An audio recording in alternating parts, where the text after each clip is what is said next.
Poultry farming के काम में ज़्यादातर लोग मुर्गी मुर्गियों को पालकर अच्छी कमाई करते हैं। कुछ लोग मीट उत्पादन के लिए ब्रॉयलर मुर्गों को पालते हैं तो कुछ लोग अंडों के उत्पादन के लिए लेयर मुर्गियों को पालते हैं। इसके अलावा पोल्ट्री फार्मिंग के ही दायरे में बत्तख पालन भी आता है।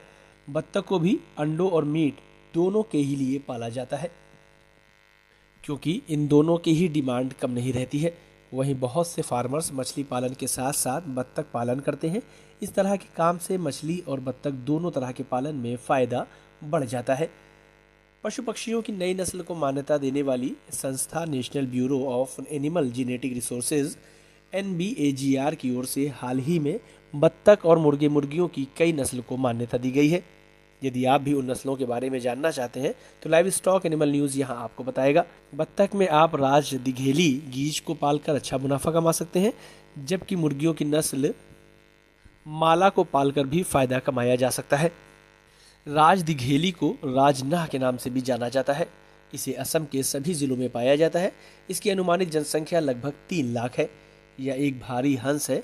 इसकी स्पष्ट लंबी गर्दन होती है, साथ ही उनके पास मुख्यतः 2 पंख होते हैं। रंग की बात की जाए तो सफ़ेद और दालचीनी जैसा होता है, जबकि काला और मिश्रित रंग भी होता है। उनके पैर नारंगी और पीले होते हैं। इसे मुख्य रूप से मांस अंडा उत्पादन के लिए। वयस्क बत्तख के शरीर का वजन नर में औसतन 3.9 किलोग्राम और मादा में 3.6 किलोग्राम होता है। ये प्रतिवर्ष 19 अंडे का उत्पादन करती हैं। अंडे का वजन औसतन 116 ग्राम होता है। माला नस्ल के मुर्गे मुर्गियों की बात की जाए तो झारखंड के रांची, खूंटी जिलों में सबसे ज़्यादा पाया जाता है और काले रंग, सुनहरे मिश्रण, सफ़ेद और काले रंग के मिश्रण व आलू बुखारे के रंग के पैटर्न के होते हैं। इस नस्ल की मुर्गी के अंडे का उत्पादन की बात की जाए तो औसतन वार्षिक अंडा उत्पादन 67 तक होता है। इस नस्ल की अच्छी बात यह है कि न्यूनतम संसाधन के तहत भी पल जाती हैं, यानी फीड पर कोई खर्च नहीं होता है। बैकयार्ड पोल्ट्री फार्मिंग के लिए बिल्कुल सही नस्ल है। औसत वयस्क के शरीर का वजन नर में 1.9 किलोग्राम और मादा में 1.1 किलोग्राम होता है। अनुमानित आबादी लगभग 1.6 लाख है।